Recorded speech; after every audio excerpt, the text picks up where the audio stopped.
Assalamualaikum warahmatullahi wabarakatuh. Perkenalkan, nama saya Bambang Suganda dengan NIM F1 di 1190017.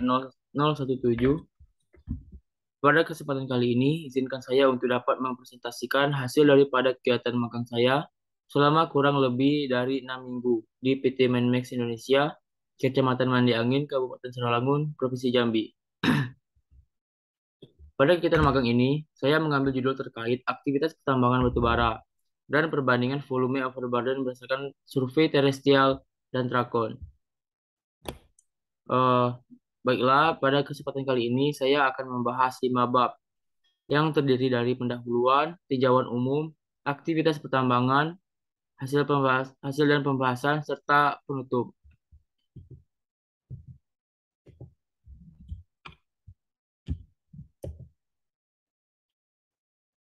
Memasuki pada bab 1, pendahuluan. Eh, Sebelumnya, latar belakang mengapa saya mengambil judul ini dikarenakan adanya perbedaan hasil produksi overburden dari data ritasi alat angkut yang dicatat oleh checker dengan data yang diperoleh dari tim survei berdasarkan data kemajuan tambang yang diolah menggunakan software. Selain itu, saya memiliki tujuan diantaranya yaitu mengetahui dan memahami aktivitas pertambangan yang dilakukan di PT Menmex Indonesia, lalu mengetahui perhitungan volume overburden berdasarkan data survei dan trakon, dan memahami faktor yang mempengaruhi selisih hasil perhitungan overburden berdasarkan data survei dan trakon. Adapun batasan masalah saya, eh, yaitu yang pertama, perhitungan volume overburden pada output dump hanya dihitung dari ritasi dump truck pada fleet excavator SANIL 509 dan SANIL 511. Lalu base untuk perhitungan dengan metode survei menggunakan data end of mine atau EOM 25 Juli 2022. Dan perhitungan data pengukuran 7 Agustus menggunakan software Surpak, tidak menggunakan Brickline. Uh, Pada bab 2 ini uh, akan membahas profil perusahaan, di mana PT Menmax Indonesia ini merupakan perusahaan asing dari salah satu anak perusahaan Tripeni Group yang bergerak di bidang tambang batu bara. Dengan luas wilayah IUP, operasi produksinya seluas 3.700 hektar yang didirikan pada tahun 2010.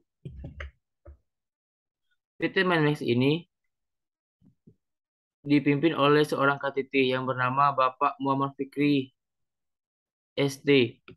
Struktur organisasi PT Memex Indonesia ini terdiri dari adanya Departemen Produksi, Planning, HSE, Store, HR, Cold Dispatch, Finance, dan Mechanical dan IT.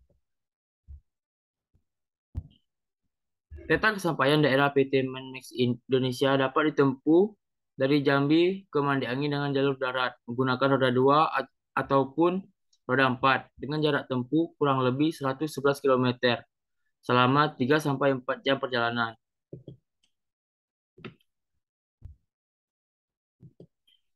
Pada peta geologi regional PT Menmix Indonesia, PT ini sendiri pada peta geologi regional termasuk dalam cekungan Sumatera Selatan bagian barat di zaman Miosen akhir sampai Pliosen awal, yang dimana memiliki 3 formasi dan 1 endapan diantaranya, yaitu endapan aluvium, formasi air benakat, di mana berumur Miosen tengah sampai akhir, terdiri dari batu pasir, napal, dan batu lanau.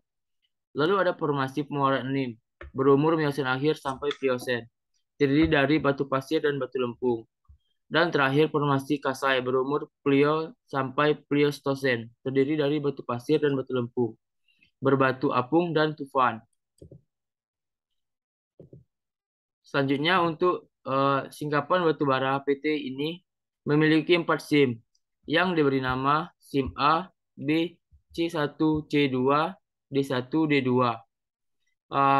Pada saat saya magang, PT ini sedang memproduksi pada SIM D2 dengan ketebalan batu baranya yaitu 17 meter pada kedalaman 121,5 meter sampai 136,5 meter. Untuk ketebalan pada OB-nya sendiri itu sekitar 15 sampai 30 meter. Selanjutnya, pada bab 3 eh, akan membahas tentang aktivitas apa saja yang dilakukan di PT Mindmix Indonesia. Pada PT ini terdapat kegiatan land clearing atau pembersihan lahan. Ini bertujuan untuk menghilangkan tumbuhan agar memberi kemudahan pada saat kegiatan penambangan. Alat yang beroperasi pada kegiatan ini adalah ekskavator Sani 365 dan dibantu dengan dozer dalam kegiatannya. Selanjutnya terdapat pengupasan topsoil dan overburden. Pada kegiatan ini, alat yang beroperasi adalah Sani 500 dan dozer. Pengangkutan topsoil dan UB menggunakan alat angkut bertipe SKT 90S dengan kapasitas spesial 60 ton dan Mercy Actros 3939K 40 ton. Topsoil dan OB ini dibawa ke disposal dengan jarak tempuh 1,8 km. Lalu adanya kegiatan cool getting menggunakan alat eskavator Volvo EC480D yang memiliki kapasitas bucket 3,1 meter kubik. Selanjutnya, batu bara yang sudah digali dan diambil diangkut menuju stockroom menggunakan Mitsubishi Fuso dengan kapasitas spesial 26 ton dan Scania P360 dengan kapasitas 34 ton dengan jarak tempuh 1,3 km. Setelah itu ada kegiatan pemasaran. Pada PT Indonesia, pemasaran dilakukan dengan mengeksplor dalam negeri dan juga luar negeri yang dipergunakan untuk kegiatan PLTU dan industri-industri lainnya. Eksplor dalam negeri meliputi Sumatera Utara, Banten, Lampung, Batam, Jawa Barat, Dumai, dan Jakarta. Sedangkan ekspor luar negeri ini terdapat negara India, Thailand, Vietnam, dan Cina. Lalu yang terakhir ada kegiatan reklamasi. Eh, Pada PT ini menggunakan tanaman sengon laut untuk kegiatan reklamasinya. Selanjutnya ke bab 4 yaitu hasil dan pembahasan. Eh, eh, yang pertama yaitu metode survei terestrial. Metode survei terestrial itu di mana semua kegiatan survei atau kegiatan pengukuran topografi dilakukan langsung di lapangan menggunakan peralatan survei. Salah satu peralatan survei itu ada total station. Pada PT ini menggunakan total station Topcon GPT 7500. Total station ini yaitu alat dengan komponen pengukur jarak elektronik untuk membaca jarak dan kemiringan dan juga bisa digunakan untuk mengukur sudut dan koordinat yang sudah diketahui.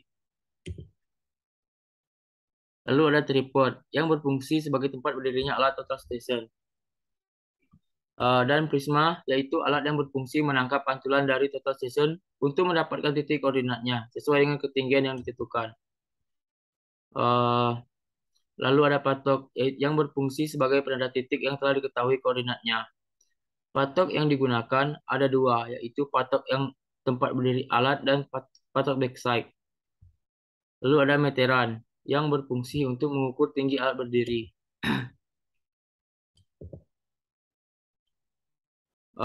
Tahapan pengambilan datanya yaitu pengambilan data ini dilakukan pada Agustus 2022 di disposal Blok A. Yang pertama yaitu mempersiapkan peralatan pengukuran seperti alat total station, prisma, tripod, dan meteran. Selanjutnya, alat diberdirikan pada salah satu patok benchmark yang sudah diketahui koordinatnya. Setelah itu, centering alat hingga pas dengan patok. Lalu, eh, dilakukan kegiatan leveling pada alat, yaitu pengaturan pada nivou bullseye dan nivou tabung, di mana posisi gelembung harus berada di tengah. Kemudian, setup pada alat dimulai dari pembuatan job, mengukur tinggi alat, dan pengukuran backside. Backside yaitu kegiatan pengukuran koordinat yang sudah diketahui sebagai pembanding koordinat yang akan diambil. Selanjutnya, pengambilan data. Data yang diambil ini berupa poin, northing, easting, elevasi, deskripsi, atau X, Y, Z. Lalu pemberian kode pada setiap data yang akan diambil. Data yang telah diambil tersimpan pada alat dan dapat diunduh menggunakan flash disk.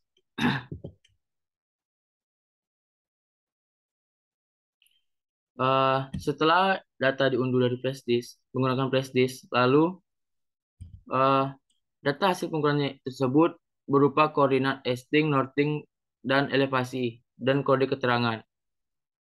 Lalu disimpan dalam format CSV.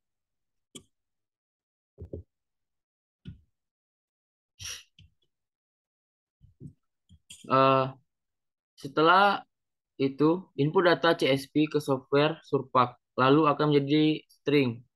Kemudian ubah string tersebut menjadi point. Setelah itu, bedakan boundary dan beri nama pada string boundary dan simpan dalam format str untuk sebagai boundary untuk perhitungan volume nanti.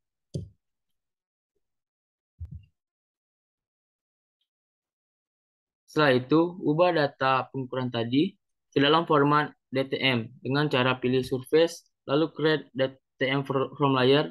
Setelah itu setelah jadi simpan layar DTM tersebut. Data EM 25 Juli 2022 akan dijadikan sebagai base untuk perhitungan menggunakan metode cut and fill. Untuk menghitung volume, pilih tool pada surface, lalu pilih volume, lalu cut and fill between DTM. Masukkan uh, database-nya, lalu data pengukuran DTM, data boundary yang str, lalu pada report format pilih PDF, lalu klik apply. Selanjutnya volume dari pengukuran akan muncul dengan format per PDF. Volume yang diperoleh sebesar 74.936 BCM.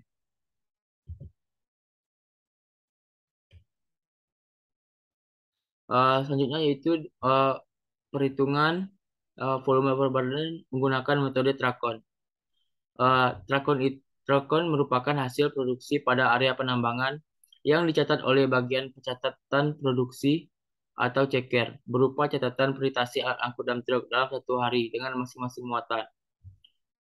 Perhitungan volume overburden pada output dump hanya dihitung dari ritasi dump truck pada fleet excavator SANI 509 dan SANI 511.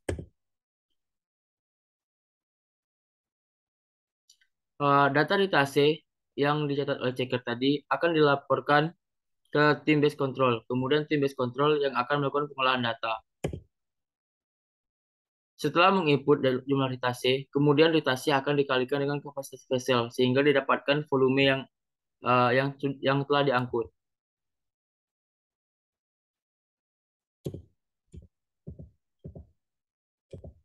Berikut volume dari data timesheet yang diolah dari data tim base control. Didapatkan volume total pada tanggal 25 Juli sampai 7 Agustus sebesar 68.656 BCM. Lalu perbandingan volume overburden berdasarkan survei Trakon ini didapatkan selisih sebesar 6.280 BCM dan perbandingan dalam persen yaitu 8,38%. Hasil perbandingan dari volume overburden antara metode survei dan Trakon ini dalam waktu kurang lebih dari 2 minggu mengalami penurunan volume data survei lebih besar daripada volume Trakon. Berdasarkan hasil perbandingan volume overburden ini didapatkan nilai sebesar 8,38%. Sedangkan nilai perbandingan antara volume dari data survei dan Trakon yang ditetapkan dari perusahaan sebesar kurang lebih 5%. Dapat disimpulkan dari perhitungan perbandingan overburden pada 25 Juli sampai 7 Agustus ini melebihi standar perbandingan yang telah ditetapkan oleh perusahaan. Tentunya dari dua metode tersebut memiliki kelebihan dan kekurangan masing-masing. Tetapi saya tetap menyarankan menggunakan metode survei karena hasil yang didapat lebih akurat.